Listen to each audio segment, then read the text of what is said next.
Repetition, testing repetition is a common element in most aphasia batteries.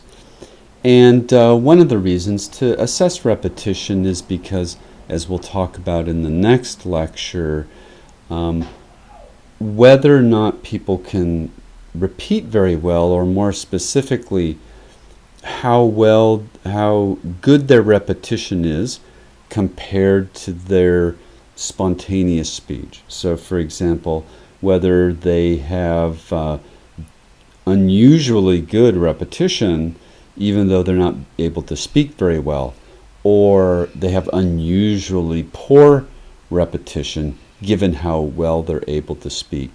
These symptoms, these findings, help us classify people into the different aphasia types.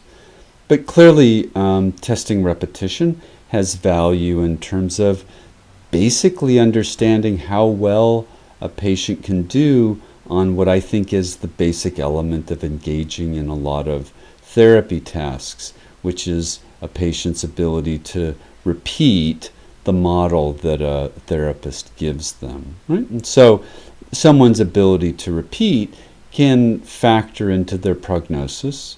I've had patients who could not repeat anything, not even an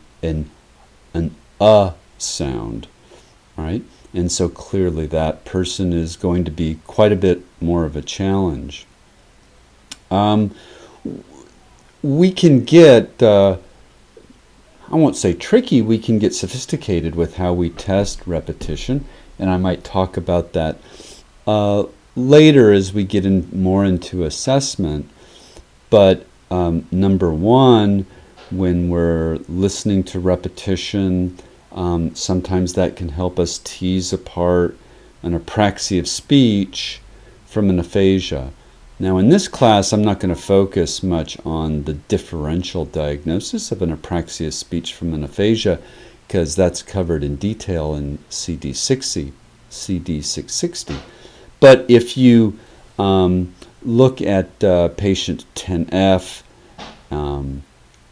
10L, same patient, 10F, 10L2 opportunities to watch him repeat, what you'll see is that he makes some aphasic errors during repeating.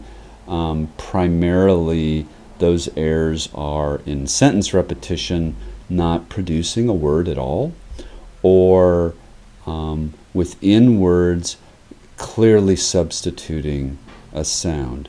But he also makes other errors, sound distortions. You'll see he does a lot of syllable, bisyllable,